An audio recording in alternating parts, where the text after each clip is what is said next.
Today is Roger Sherman, a local, well-known historian. He lives on the edge of Eby Prairie, is essentially the resident expert on the history of Whidbey Island. If any of you have seen him on video or in person, you know what a good speaker he is. For those of you, if this is the first time, you're in for a real treat. With no further ado, Roger Sherman.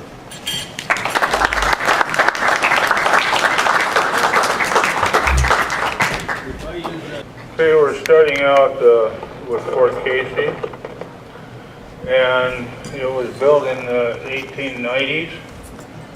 The government decided to build coastal defenses all up and down the east and west coast. So here in Puget Sound, Admiralty Inlet, they built 3 forts. Fort Worden, Flagler on the peninsula side, and Fort Casey on our side. And they called it the Triangle of Death. And they used 10-inch guns, and they were very accurate. If any enemy ship decided to come through there, which they didn't, they wouldn't have made it. They had searchlights to cover nighttime. This is a present-day view of the fort. Well, actually, it was taken in the 1940s, but it was after it was abandoned. Government, in all of their wisdom, decided to remove the guns for scrap metal before World War II. But they would have anyway because those guns were outdated. A battleship could come in with 16-inch guns and lob the shells in, where these were more of a straight trajectory. Now, when you want to fire guns, one of the first things that you have to do is mix the powder up. How would you like the job of mixing powder? And those guns used a lot of powder. They actually used a powder bag and then a projectile. And this is the way they put it in. They put the powder bag in and then they rammed it in. It took several people to do it. And I put this in as a 10-inch disappearing gun, but the more I look at it, I think it's a mortar.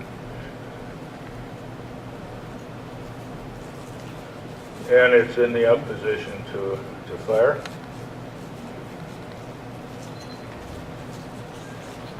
And this is a towed target, and they had a little problem with that because the 10-inch disappearing rifles were very, very accurate. And they had to build a lot of targets. They got tired of it. So finally they said that, okay, a near miss is counted as a hit. The people that ran the towboats on these targets, too loud? Is that okay? That's great. Yeah, perfect. Okay. People that ran the towboats on these targets were a little uneasy. In fact, one time they did put a projectile down the stack of one of the tugs. The Army, well, the Army Corps of Engineers had about eight boats at that time, all of them over at on the Fort Flagler side because they just didn't have adequate moorage at Fort Casey. They didn't have the basin in there then. That previous picture,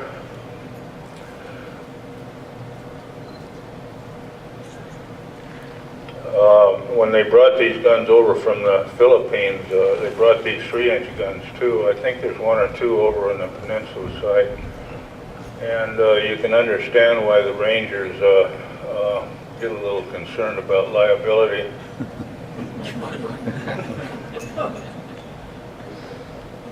But the kids were having fun. And the mortars. If you go out to Fort Casey, which probably all of you have, you can't drive down around the mortar pits, but there's 4 of them there. And I didn't realize it, but you can see the concrete, and underneath that, there's a tunnel, a U-shaped tunnel all the way around underneath. And they actually, each pit has 4 mortars, they're 12 inches, and they are very accurate also. I don't understand how, because they lob the shells up. Now, the military, in all their wisdom, scrapped all of the rifles. They called them 10-inch disappearing rifles, and so there was nothing left. Some of the Navy people that were in our Lions Club told us about some guns that were in Subic Bay in the Philippines. There was 2 of them, and so we got a committee together and rounded up.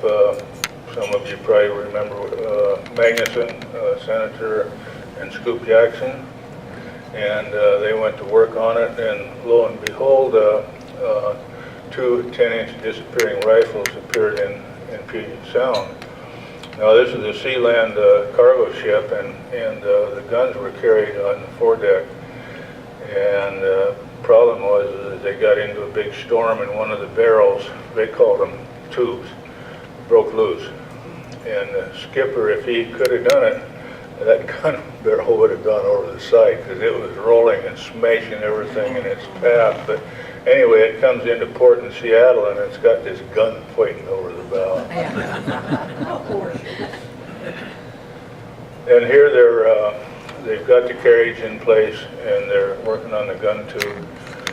And it's crews from Bremerton. And I don't know if they're civil service or military or what, but you know, when you're a senator and a representative, you have a lot of power. And a lot of money was sent. They completely rebuilt those guns.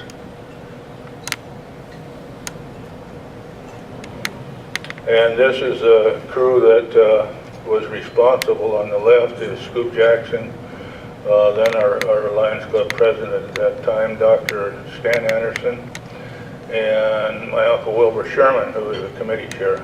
And it was humorous because all of the dignitaries got up and did their thing, and the state parks, of course, had planned the program, and then my uncle, he says, I'm going to talk. He got up and talked for about 20 minutes. They weren't very happy with him.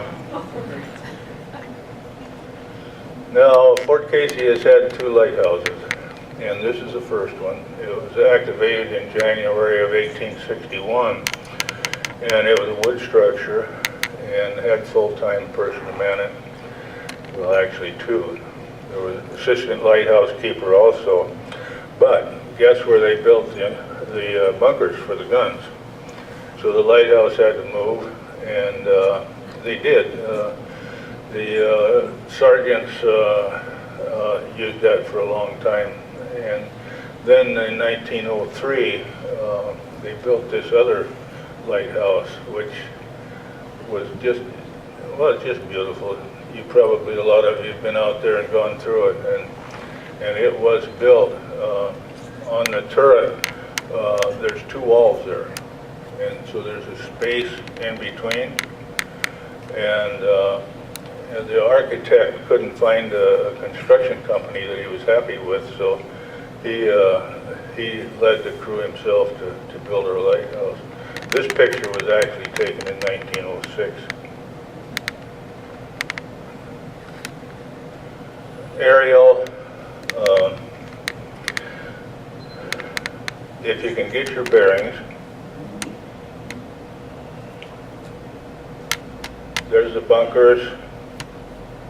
You can just barely see the engineer's dock, and this is where it was dredged to put the basin in there for the ferries. And I don't know what that is over there. They did build some bunkers for 6-inch guns along the coast there. Mortar pits over there. Roger, where is that picture? Go back to that picture, please. Point out where the lighthouse is in that picture.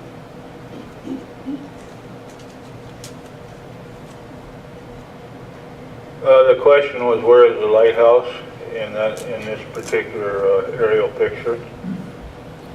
And I will point at it.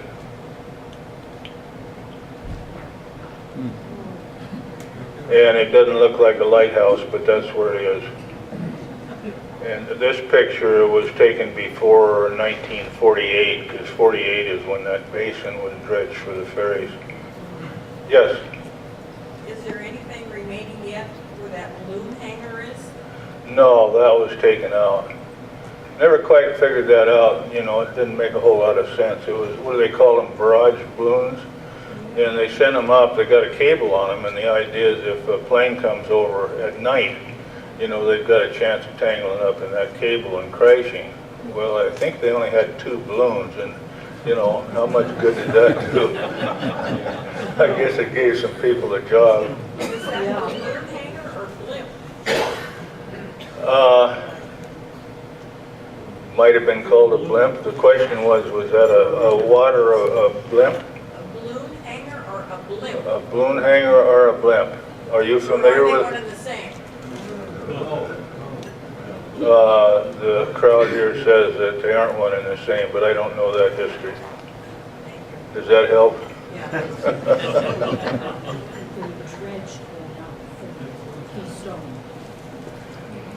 Now, the fort had 2 docks.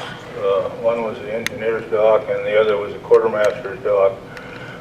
This is a quartermaster dock, which we always call the passenger dock, and it has a vessel at it and more to it. And they had an Army vessel that went into Seattle daily.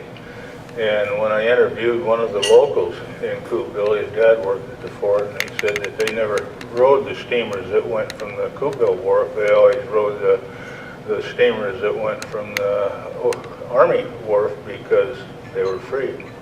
Got it free rides into Seattle. The other one is, whoops, I'm talking without looking at the picture. The one that we just had there was Engineers Wharf, and that's where everything that came in when they built Fort Casey. And this is a passenger wharf here. Still there. Not much of it, but pilings and stuff are still there. And this is the barracks before they tore them down. These are the same barracks that they have in Fort Townsend and Fort Worden. Beautiful structures, but of course they didn't maintain them. Roofs were bad, leaks, rotted wood. So they tore them down. And then within a few years, World War II started. So they had to build more barracks, and those barracks were built as temporary barracks, and they're still here. Okay, we're at the Navy. The SS Whidbey Island, and I don't know my history. I didn't have time to research that, but can anybody tell me what the purpose of that vessel was? Yes. I spent several years in the amphibious Navy, and this was an amphibious ship. It, back end would open up. It had ballast tanks on it, where they could pump water into it, sink it down. You could probably put 10, 11 foot of water, what they called in the interior, and you could float amphibious crafts in and out. It's called an LSD, a landing ship dock. Okay, I was never home ported here at Whidbey Island, and how it got that. Do you know how it got its name? I think Senator Gordon had a lot to do with that. Okay. Anyway, it's not too many years ago. It was in Lebanon, I think it was, where they were having problems, and it was used to bring a bunch of Americans out. So it's still out and about. Now we're going to see a bunch of old buildings. These pictures were mostly taken in the late 1940s by a guy by the name of Ellis. And he was a photographer. He had a postcard company in Arlington. And fortunately for us, these postcards and pictures are still around. And so this is the operations building. And I don't remember the name of these Quonset huts, but that was the beginning. That's what they used when they first were building the base. Base was built, I think it was finished 19 41. Is that right? 42. I lived in one. 42, the sequence. 42 is when it was activated. Yeah, we found- And this is, can any of you help me with this? It's a combat training something or other. And when I was in high school, they called it the Yogi Palace, which they wouldn't get away with now, but it's still there. And I haven't been in years, but we were we were on a high school basketball team. And we were pretty hot stuff anyway, that's what we thought. And the Navy had intramural leagues here, and they were looking for outside competition. And we thought we were pretty good because we went to state that year. And so we played one of their teams, and we just got the hell beat out of us. It was very embarrassing. This is one of the first enlisted men's quarters. Hey, Fire department. And this picture is all manned with Navy. Who knows when the civilians took over the fire departments on the base? 62. No, 65 or 6, I think it was. 65 or 66. So civilians have been running the base fire department for a while. Ron here, not Ron, but Will got in on a fire over in Ledgewood a couple days ago, 3 days ago, and one of the trucks that responded was from the Navy. The fire departments here all have an intramural, and Ron can tell you more about that, assist program. And we had a fire in 1991 on our farm, and it was it had been used for brooder house, 200 feet long, 50 feet wide. It was a pole shed full of 200 tons of Eastern Washington hay and a lot of farm equipment. And that lit up one night. And we had 90 firefighters up there, a tanker, 5,000 gallon tanker from the base, and it was impressive. McDonald's furnished hamburgers for everybody.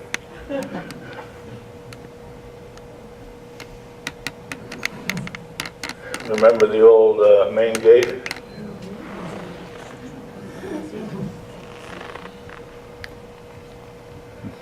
This is the enlisted men's, what? Missile. Galley. Mess hall. Yeah, show hall. Says so right there. And this is hangar 1. Still there. Is that one still there? Yeah. Okay, how about 2? Is it still there? It's gone? And I don't have 3. I've got 4. Is that still there? 4 is no more. No more. What kind of a plane is that? PB-4Y. See, I'm learning something too. Okay, we're over at the seaplane base. This is the main hangar, well, the only hangar, and it's now the base exchange. Same building, shows you the age of the vehicle, all pre-war. This base was activated, I think, in 41 also, 42.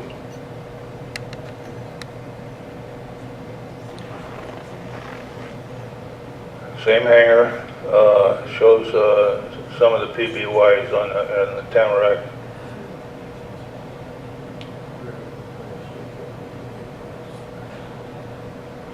I think this area over here was where they used to rebuild vehicles, maintenance. Right. Is that right? Right. Okay. Yay. And the base fire department on the seaplane base, still there. Yeah. Used to be my station. Now, unfortunately, this MWR Marina used to be a crash boat station, and it is no longer there. I think the pilings are, but again, the Navy never found enough money to maintain the roof on this thing. It's beautiful structure, all those teenagers. And this is the last slide, PBY Squadron. And can you tell me, didn't they mostly serve in the South Pacific? All over the Pacific. Aleutians, Aleutians? even on the Atlantic, all the way down to South America and over to England. Okay, unfortunately, I interviewed a guy that was stationed, a lieutenant that was stationed on the Salisbury Sound, and something happened to the tape. I didn't get anything. Of course, he's gone now. So, anyway, do you have any questions? Okay, you know all about our military history now. And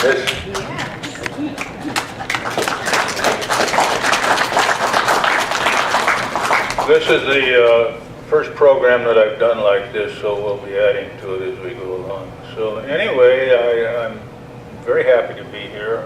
I've read about the PBY Association forever. When Dorothy Neal was coming, she always had articles in the paper. So anyway, carry on the good work. Yes? Yeah. Mr. Sherman, question, are these open source pictures or are these yours? The question was, are these open source pictures or are they mine? That's a pretty tricky question there. When it comes to historic pictures, like the Ellis pictures, they've all got Ellis' name on it, they've all got a number on them. And so he's got a copyright on them, but that was 60 years ago. And so if I'm not selling them, I go ahead and freely use any historic pictures that I have. If I put them in my book, then I've got to scratch my head a little bit. Does that answer your question? That was a neutral question, not implying blame or responsibility. Thank you. Thank you. Any other questions? Well, Roger, thank you very much. That concludes the meeting. Our next meeting will be on Tuesday, the 25th of February. Our speaker will be Rosa Gooch, who is a young girl in Russia when the Germans invaded southern Russia, the move towards Stalingrad. She was taken prisoner and with other teenagers from her village taken to a work camp in Germany. She has a terrific story to tell, and I think you'll all enjoy her. I may have to lower the podium though. It's a tiny, tiny little lady who, the first time I met Rosa, she was rappelling over the bluff at Ledgewood Beach, trimming shrubbery on the edge of the bluff. Just a real dynamo worker. So I think you'll all enjoy her. Thank you very much, folks. See you next month. Yeah.